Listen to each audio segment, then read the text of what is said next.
The late afternoon sun rested gently over the quiet suburban street. Birds hopped across freshly cut lawns, and children's laughter carried faintly from a park down the block. Among the hum of ordinary life, a young boy named Marcus pedaled slowly on his bicycle. He was only 12, small for his age, but his eyes glowed with the curiosity and freedom that came from being outside after school. His backpack was slung carelessly across his shoulders, bouncing slightly with every push of the pedals. Marcus loved these few hours between finishing homework and dinner. It was his time to breathe, to race his bike, and to imagine himself flying like a superhero. He knew every corner of the street because it was his home. His family had lived there for years. His best friends lived a few doors away, and his father always reminded him how lucky they were to have such a safe neighborhood. But that day, someone else was watching him. Across the street, on the porch of a tidy white house with flowers in neat rows, a woman sat with a glass of iced tea. Her name was Mrs. Whitaker. She had moved to the neighborhood only a few months earlier. She was still learning who everyone was, but she carried with her a cautious, almost suspicious way of seeing strangers. As she glanced at Marcus, she frowned. She noticed his dark skin, his carefree ride, and for some reason, her mind whispered he didn't belong. She didn't recognize him even though his house was only 3 doors down from hers. Her imagination began to create stories. What if he was up to no good? What if he was casing the neighborhood? She ignored the reality that he was just a child riding a bicycle. Her frown deepened as Marcus slowed his bike near her driveway. He wasn't doing anything wrong, just catching his breath and adjusting his shoelace. But Mrs. Whitaker's unease grew. She picked up her phone. Without speaking to him, without even asking who he was, she dialed the police. Marcus tied his shoelace and smiled, ready to ride again. He had no idea that someone had decided to make him a suspect in his own neighborhood. A few minutes later, a police car turned the corner. Its lights weren't flashing, but Marcus froze as he saw it slowing down near him. His heart beat faster. He had never been in trouble before, and the sight of the officers stepping out of the car made him nervous. "Hey, son," one officer said, trying to sound casual but firm. "What are you doing around here?" Marcus blinked, confused. I live here," he said softly, pointing down the street. The officers exchanged a look. They had been told a suspicious kid was hanging around. They didn't see a criminal, only a boy, but they still followed procedure. "Do you have any ID? Can you show us where you live?" Marcus's lips trembled. He was 12. He didn't carry ID. He glanced back toward his home, wishing his father were there. Across the street, Mrs. Whitaker stood straighter on her porch, arms folded. She felt proud, thinking she had done her duty. She told herself she was protecting the neighborhood, not realizing how her quick judgment was creating fear for a child who had done nothing wrong. Marcus tried again. "My dad's at work. My mom is inside. I was just riding my bike." His voice cracked, and his small hands gripped the handlebars tightly. The officers softened a little. One crouched down.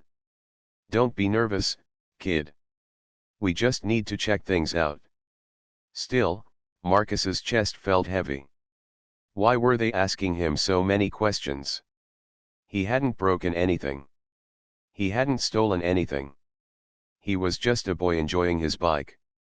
At that very moment, another sound entered the scene, the deep purr of a sleek black car pulling up to the curb. Marcus's eyes lit up with relief. His father had come home early. The car door opened, and a tall man in a gray suit stepped out, his briefcase still in his hand. His sharp eyes immediately took in the scene: 2 officers, his nervous son, and a neighbor standing with folded arms. His calm expression didn't hide the firmness in his voice. "What's going on here?" he asked, walking quickly toward them. Marcus rushed to him, clutching his father's sleeve. "Dad, they stopped me." They said I was suspicious. The father placed a protective hand on his son's shoulder, his eyes never leaving the officers. Suspicious. His tone was calm but carried authority. This is my son. He lives here. The officers hesitated, realizing they might have made a mistake. But the father's presence was not just that of a parent, it carried weight, dignity, and a strength that demanded respect. He introduced himself formally, and the air shifted. Across the street, Mrs. Whitaker felt her stomach twist. For the first time, she wondered if she had acted too quickly. She had wanted to protect her new neighborhood, but had she harmed a child instead? The sun continued to set, painting the sky with soft orange light. But for Marcus, the evening would be one he would never forget. What had begun as a simple bike ride had turned into a lesson about fear, judgment, and the quiet strength of having someone stand up for you. The officers, the father, and the neighbor were all about to see what truth really looked like, because within the next 5 minutes, nothing would remain the same. The street, which only minutes ago was calm and quiet, now carried an uneasy air. The police officers stood beside their car, still trying to assess the situation. Marcus, clutching his bike, stayed close to his father's side. His small hands trembled slightly, not because he had done anything wrong, but because he had felt something heavy in those moments before his dad arrived, something he could not explain but would never forget. The taller officer cleared his throat, shifting his weight as if unsure what to say next. "Sir, we received a call from a neighbor about someone suspicious in the area. We just came to check." His voice carried a mixture of formality and hesitation. Marcus's father, Mr. Johnson, kept his tone steady. "Suspicious? That someone is my 12-year-old son. He was riding his bike 3 houses down from where he lives." He looked directly at both officers, his gaze calm but sharp. "Do you usually stop children for playing outside?" The officers glanced at each other. Neither of them looked comfortable. They were following a report, but standing in front of this father and his boy, they could see the reality. There was nothing suspicious about a child pedaling his bicycle after school. Marcus whispered, "Dad, I didn't do anything." His voice cracked with a mix of relief and fear. Mr. Johnson placed a reassuring hand on his son's shoulder. "I know, son. You don't have to prove anything. You belong here." His words were soft, but loud enough that both officers heard them clearly.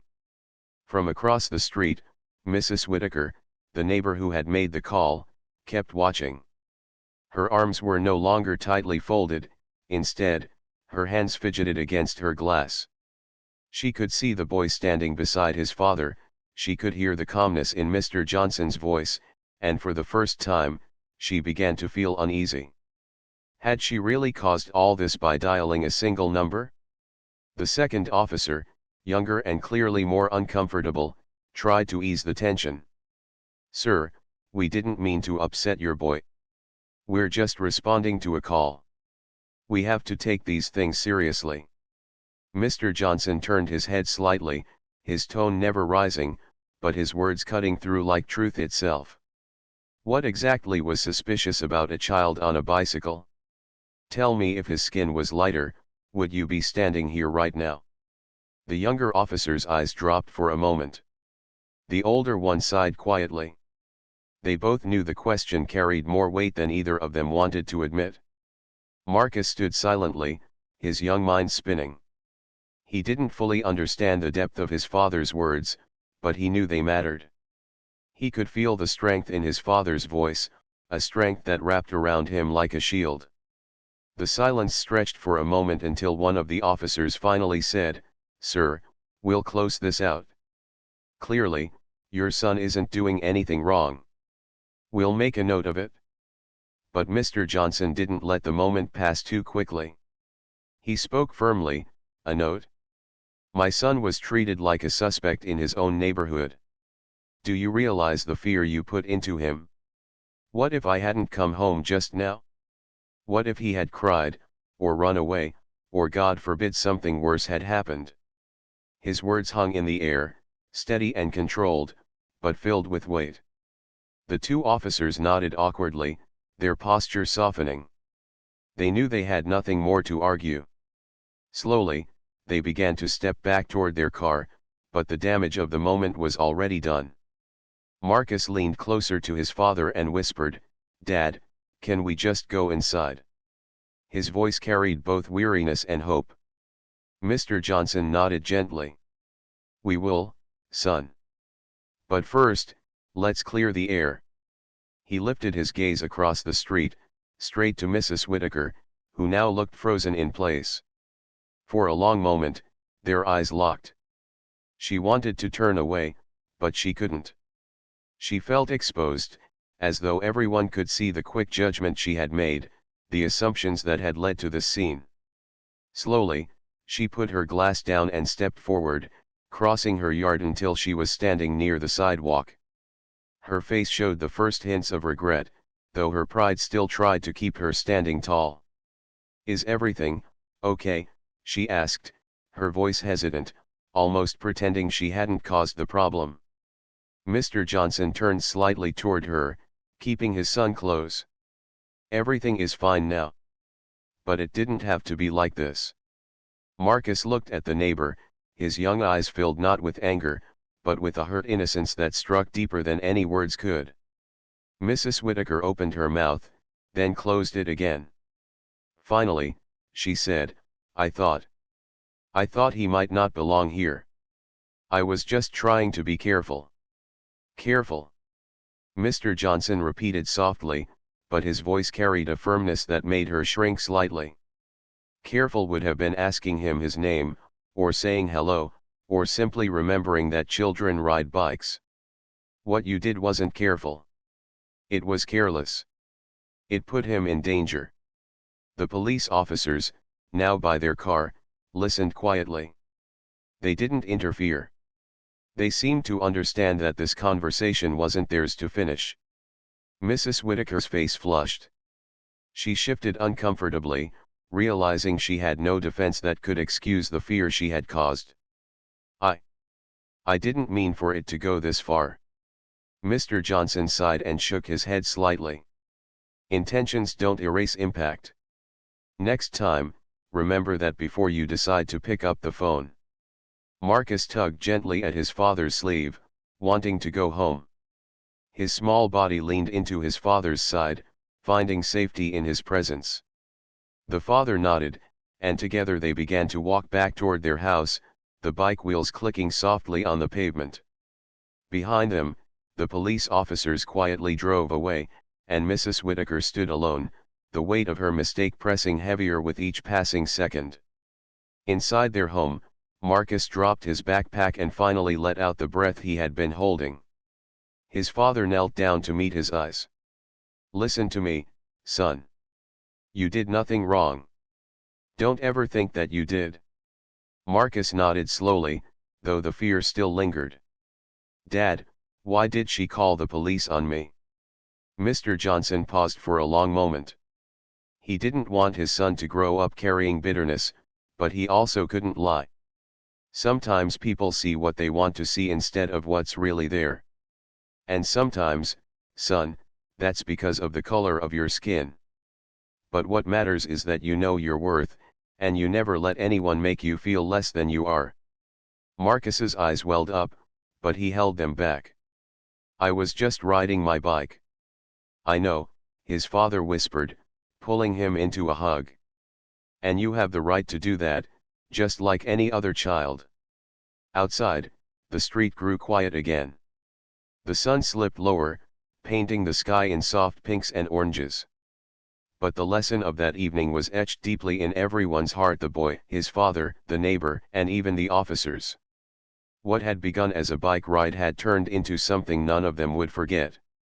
And while the boy's innocence had been shaken, his father's calm strength and gentle words planted something stronger inside him, a seed of dignity that no misunderstanding, no judgment, and no call to the police could ever take away. The next morning, the sun rose gently over the neighborhood, washing the houses in golden light. Birds chirped on the rooftops, and sprinklers hissed quietly in some yards. On the surface, everything seemed calm again, but for Marcus, the memory of the night before stayed heavy in his heart. He moved slowly as he tied his shoelaces for school, his mind replaying the questions the officers had asked him.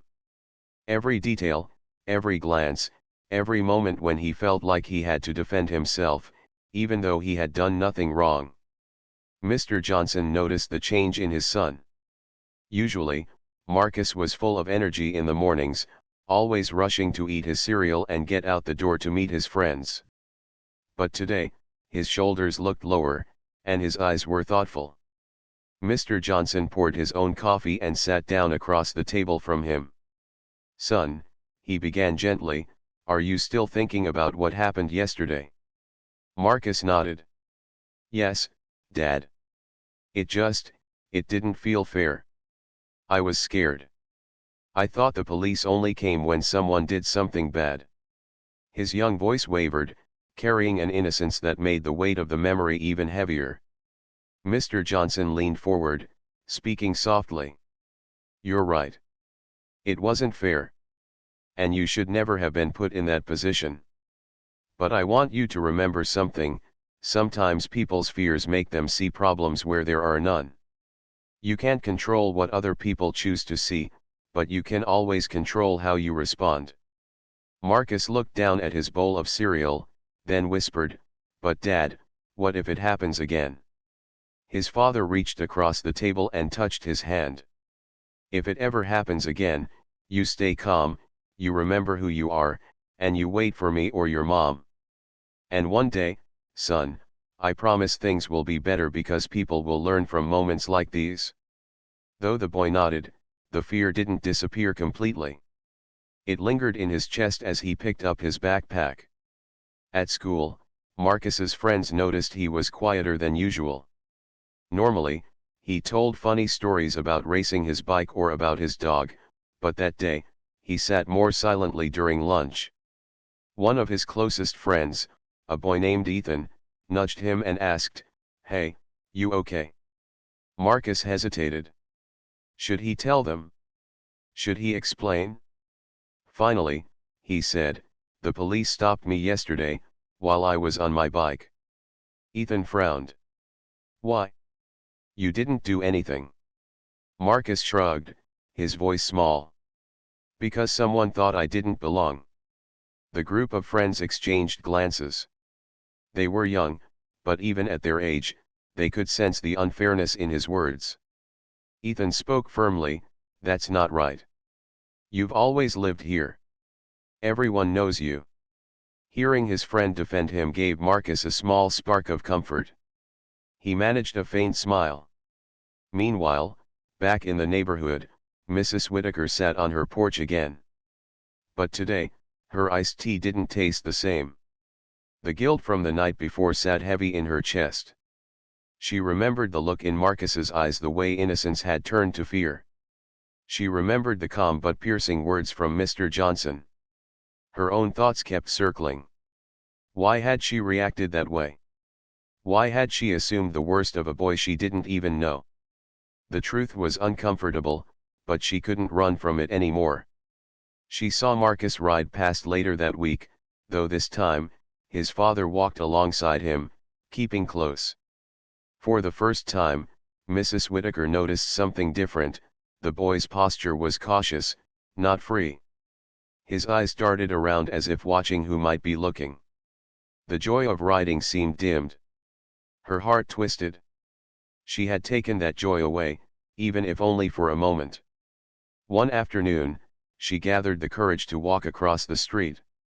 Mr. Johnson was in the yard, trimming hedges.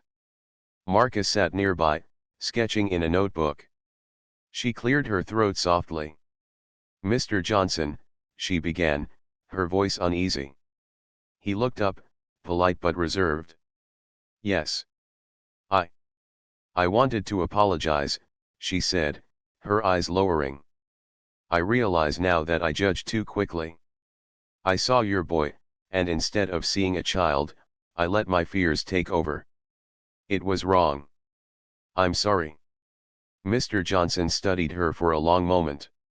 He could see she was struggling to find the right words. Apologies matter, he said evenly. But they don't erase what happened. My son's trust, his sense of safety that will take time to heal. Mrs. Whitaker nodded slowly. She deserved the weight of his words. I understand. I hope, one day, he can forgive me. Marcus glanced up from his notebook, his young eyes meeting hers for just a second. There was no smile, only quiet. She knew forgiveness wouldn't come easily. Days passed, but the event lingered like a shadow in the neighborhood. Other neighbors had seen what happened too, and whispers spread. Some quietly supported the Johnson family, stopping by to say kind words. Others avoided the topic, uncomfortable facing what it revealed. Mr. Johnson, however, chose not to let bitterness grow. Instead, he saw it as a moment to teach not only his son but also those around him. On Sunday, when neighbors gathered for the community association meeting, he stood up to speak. My son was stopped in front of his own home because someone thought he didn't belong. That should never happen to any child, anywhere, he said, his voice steady, carrying across the room. We all want a safe neighborhood, but safety should never come at the cost of treating our children like strangers in their own street. There was silence in the room. Many lowered their eyes, reflecting. Mrs. Whitaker sat quietly in the back, her face pale but listening. Marcus sat beside his mother, watching his father with admiration. In that moment, he realized something: his father's calm strength wasn't just for him. It was for everyone. It was the kind of voice that could change people's hearts. After the meeting, some neighbors came forward. They told Mr. Johnson they stood with him, that they wanted the community to be better. Slowly, the atmosphere began to shift. But for Marcus, the journey was more personal. Each day, he rode his bike a little further again. Each day, his fear loosened just a bit. His father's words, "You belong here," echoed in his mind. And though the shadow of that evening wasn't gone, it was slowly being replaced by something stronger: courage. The turning point of the story was beginning to unfold. The boy who had been frightened was learning resilience, the father who had spoken firmly was planting seeds of change, and the neighbor who had called the police was starting to understand regret. The story of that one phone call was no longer just about suspicion. It was about the lessons it carried, lessons that would shape not only one child but an entire community that had been forced to look at itself in the mirror. And as the days rolled into weeks, Marcus's laughter slowly returned to his bike rides. The fear didn't vanish overnight, but hope had begun to grow in its place. The weeks that followed carried both calm and quiet tension in the neighborhood. On the outside, life seemed normal again. Lawns were trimmed, cars rolled down the street, and children played tag near the park. But beneath the surface, the memory of the night when Marcus was stopped by police had not been forgotten. For Marcus, it had left a mark he couldn't easily erase. And for his father, Mr. Johnson, it had opened a door for truth that demanded to be spoken. One Friday afternoon, Marcus rode his bike again, this time with his father walking beside him. The boy's laughter had begun to return, but there was still caution in his eyes, as if a small part of him was always watching, always expecting someone to question why he was there. His father noticed this every time. And though it pained him, it also made him more determined to guide his son with strength. That same evening, the neighborhood association held another meeting at the local community center. It wasn't unusual. Residents often gathered to talk about safety, events, or issues on the block. But this time, more people came than usual. Word had spread about what had happened with Marcus, and many wanted to hear from Mr. Johnson directly. The room was filled with folding chairs, the smell of coffee, and a quiet buzz of voices. Some neighbors avoided eye contact, others looked eager to show support. Mrs. Whitaker sat nervously in the back row, her fingers twisting her wedding ring as though it might give her comfort. Mr. Johnson stood when it was his turn to speak. He wore a simple suit, nothing flashy, but his presence alone carried weight. Marcus and his mother sat near the front, watching quietly. "Thank you for letting me speak tonight," Mr. Johnson began, his voice calm and steady. "I want to tell you a story. Some of you already know it. My son, Marcus, was riding his bike on this very street, his street, our street. A neighbor didn't recognize him, assumed the worst, and called the police. Officers came, and my son was treated like a stranger in his own home." The room fell silent. Every face turned toward him, some nodding slowly, some looking away uncomfortably. Mr. Johnson continued, his words deliberate. "My son is 12 years old. He is kind. He is bright. He dreams of being an artist one day. But in those minutes before I arrived, he was not seen as a child. He was seen as a threat. And that's a heavy burden for any boy to carry." Marcus lowered his eyes, the memory washing over him again. Mr. Johnson took a deep breath and went on. "I have lived in this neighborhood for more than 10 years. I pay my taxes, I mow my lawn, I greet my neighbors just like any of you. But that night, none of it mattered, not to the person who called, not to the officers who questioned my son. All they saw was suspicion." He paused, letting the silence fill the room. Then he spoke again, more firmly. "What many of you don't know is what I do for a living. I am a judge. I sit in courtrooms every day, making decisions that affect people's lives. I uphold the law that protects this community.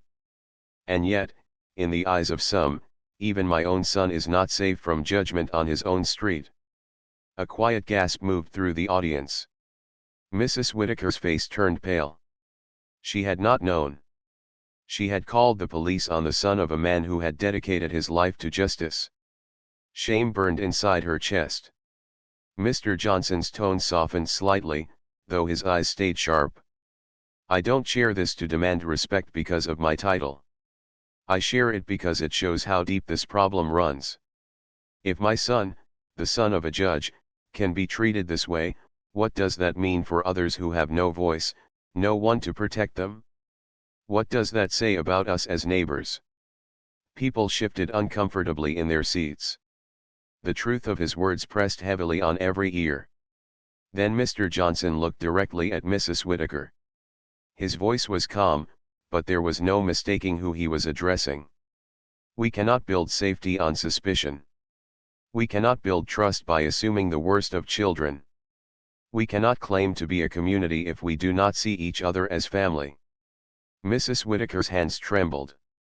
She wanted to shrink into her chair, but at the same time, she felt compelled to stand slowly.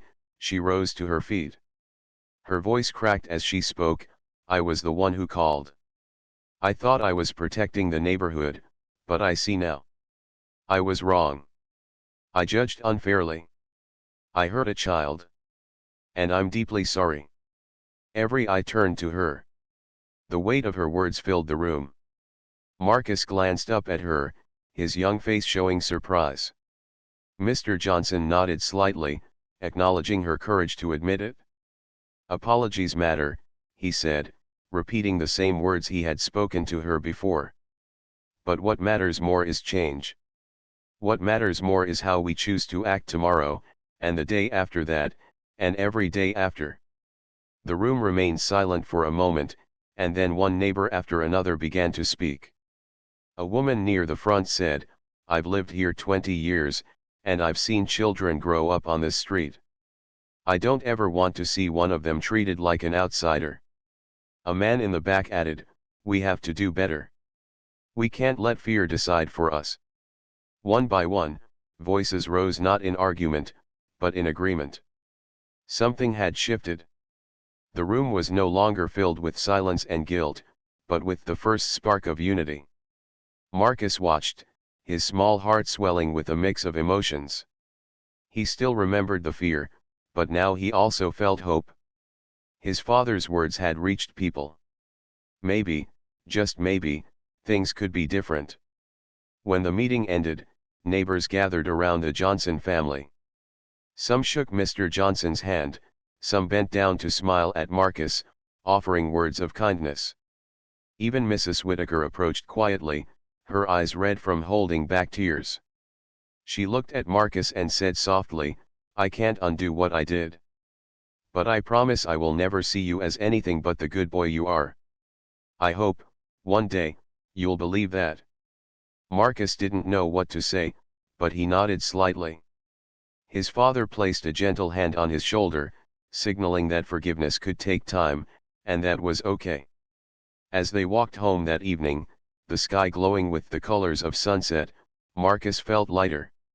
He rode his bike slowly, his father walking beside him as always. But this time, something felt different. The stares from neighbors were no longer sharp or suspicious, they were warm, respectful, even apologetic. The turning point had arrived. A child's innocence had been tested, a father's calm strength had spoken truth, and a community had been forced to look inward. What had begun with suspicion was now moving toward understanding. Sunday morning came with soft light and a quiet wind that moved the leaves in small waves. The neighborhood felt different now, still the same houses and sidewalks, but with a new kind of attention in the air, like people were finally looking at one another and really seeing. Marcus stepped outside with his bike helmet in his hands. He touched the handlebars and smiled a little. He could feel the last pieces of fear loosening, as if a knot inside his chest had started to untie itself. His father, Mr. Johnson, stood by the porch rail, sipping tea. "Ready for a ride?" he asked. Marcus nodded. "Can I go up to the park and back?" "You can," his father said, "and I'll be right behind you." They set off, slow at first, as if testing the morning. A few neighbors were watering plants or picking up newspapers. This time, people waved. A man with a beard said, "Morning, Marcus." A woman with a stroller smiled and called, "Good to see you out." Their voices were simple and kind. Marcus felt the difference. He stood taller on his pedals. At the corner, Mrs. Whitaker stood beside a small table she had set up on her lawn. The table held a tray of muffins and a little sign that read, "Good morning, neighbors." She looked nervous, but when she saw Marcus, she didn't look away. She lifted a hand and said, "Hi, Marcus." Then she added, "May I talk to you both for a moment?" Mr. Johnson slowed to a stop. Marcus rolled up beside him. The morning air felt gentle and patient, the way good moments sometimes do. Mrs. Whitaker took a breath. "I've been thinking a lot," she said quietly. "I can't change what I did, but I want to change what I do next." She held out a small envelope to Marcus. "I wrote you a note. It says what I should have said a long time ago." Marcus looked up at his father, who nodded. The boy took the envelope and tucked it carefully into his backpack. "I also spoke to the community center," she continued. "They said we can host a meet and greet next Saturday. I want to help organize it. No microphones. No speeches. Just people talking to people. I'll bake. I can listen." She looked directly at Marcus.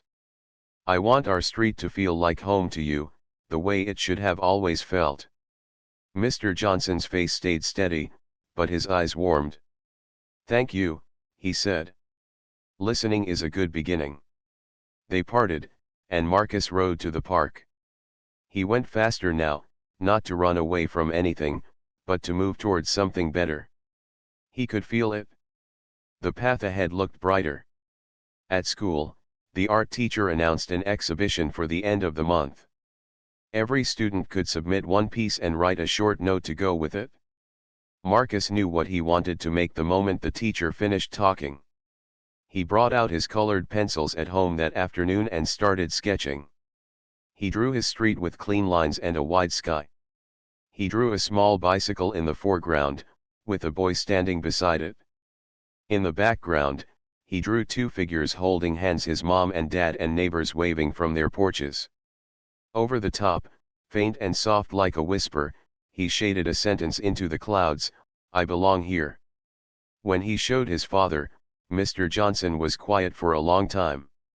Then he placed a hand over his heart. "That's your voice on paper," he said. "I'm proud of you."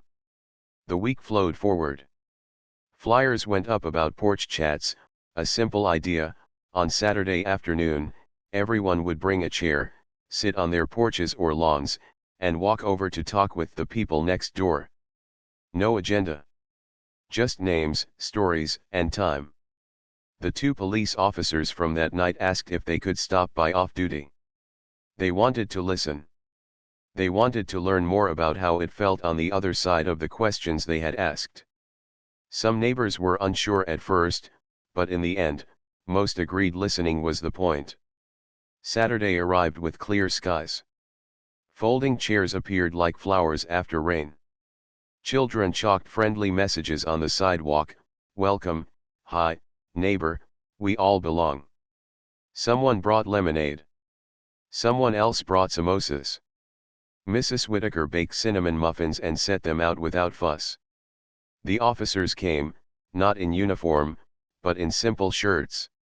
One of them walked up to Mr. Johnson and said, "I've thought about that night every day. I'm sorry for the fear we caused your son." Mr. Johnson listened, and when he responded, it was with the same calm strength as before. "Thank you for saying that. I hope we can keep talking about how to keep children safe without making them prove they belong." They talked for a while about language, about assumptions, about the difference a gentle hello can make. Nothing was solved in a single afternoon, but something important happened. Faces replaced ideas. People were no longer just neighbors in a general way. They were Maria who loved roses. They were the Thompsons who had twins. They were Mr. Adams who woke early to feed birds. They were the Johnsons who loved their son, and they were Mrs. Whitaker who was learning to be better than her fear. Marcus didn't sit much that day. He rode up and down the street, a little circle here, a loop there, ringing his bell with a small bright sound. When he stopped in front of Mrs. Whitaker's table, she smiled gently and held up a tiny gift bag. "For you," she said. "It's a bike light. So everyone can see you. Even at dusk." "Thank you," Marcus said, surprised and happy. He clipped it to his handlebars. When he clicked it on, it blinked softly, like a quiet promise. Later that month, the art exhibition filled the school gym with color. Paintings and sketches lined the walls. Parents, teachers, and students moved slowly from piece to piece. Marcus stood near his drawing with his short note posted under it: "I made this because home should feel safe without asking. I love my street. I want everyone here to feel welcome. My name is Marcus. I belong here." People stopped. They read. They looked again. A few wiped their eyes. The principal asked if they could display the drawing in the front hallway after the show. Marcus said yes. On the way home, he felt like his feet barely touched the ground. The neighborhood kept building on small things. Someone started a welcome card for new families, with lines for phone numbers and favorite dishes, and a simple list called "How We Do Safety Here." Say hello first. Ask a name second. Share what you saw, not what you felt. If you're worried, use the non-emergency line and stay kind. Remember, children are children. These lines weren't rules with penalties. They were reminders with heart. In time, people began to notice changes that were quiet but strong. Kids played longer in front yards. Parents sat on steps and chatted as the sun slid down. When a delivery truck stopped at the wrong address, the nearest neighbor waved and pointed the driver to the right place. No suspicion, just help.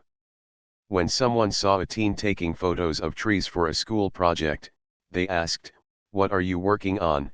and learned something new instead of dialing a number they might later regret. One evening, the community planned a bike parade. It wasn't fancy. Children decorated their bikes with paper streamers and ribbons. Adults walked beside them or clapped from the sidewalk. Mrs. Whitaker brought a bag of little bells and gave them out one by one. For music, she said, smiling shyly. So we can hear joy coming. She saved one bell for Marcus and said, "Would you lead us?" He looked to his dad, who nodded. So Marcus took the front, his new light blinking in the early evening, his bell ringing a cheerful rhythm.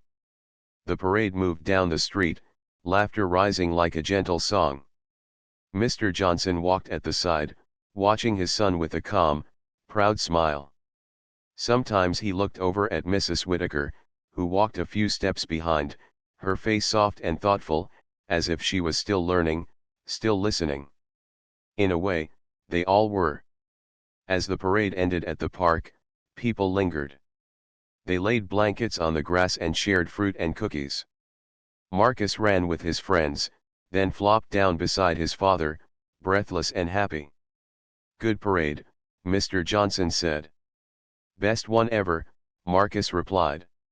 He looked around at the faces in the dim light, at the easy smiles, at the way people leaned in when they spoke and didn't cross their arms when they listened. He felt full and light at the same time. Before they left, Mrs. Whitaker approached with careful steps. "Marcus," she said, "I read your note at the art show. I'll never forget it. And I keep thinking about your drawing." She paused, then added, "If you ever want to paint a small mural on my fence the side that faces the sidewalk, I would love that.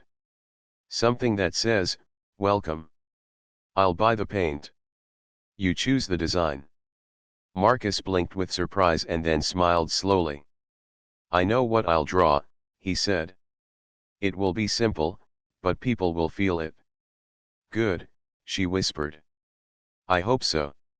And so it went. Not one big moment, but many small ones. Not perfect people, but people choosing better. The 5 minutes that once filled a street with fear now stretched into weeks and months of practice. Stop, see, ask, listen, learn. It wasn't a slogan on a sign. It was a rhythm, like the steady push of feet on bike pedals. On a late afternoon much like the one when everything had begun, Marcus rode again, fast and free. The air was bright, and his bell sounded clear. He turned, coasted, and laughed a laugh that carried down the block and around the corner. A dog barked happily. A baby squealed. Someone watered petunias. Someone waved from a window. Mr. Johnson stood on the porch, hands in his pockets, watching. He didn't call out instructions. He didn't have to. The boy who had once frozen beside a police car now moved through his street like a note in a song that finally found its melody. As the sun lowered, the bike light blinked softly. The fence on Mrs. Whitaker's lawn now held a small mural painted in steady colors, a wide open door, a tree with long branches, and a path with many footprints. Above it, in simple letters, the word "Welcome." That evening, Marcus pulled into the driveway and set his bike carefully against the step. He looked back at the street, the porches, the trees, the chalk hearts that had not washed away yet, and he felt it completely, not as a wish but as a truth. He belonged. He walked inside, the front door closing gently on a house filled with warmth and quiet pride, and the neighborhood, at last, felt like what it had always needed to be: home for everyone who lived there.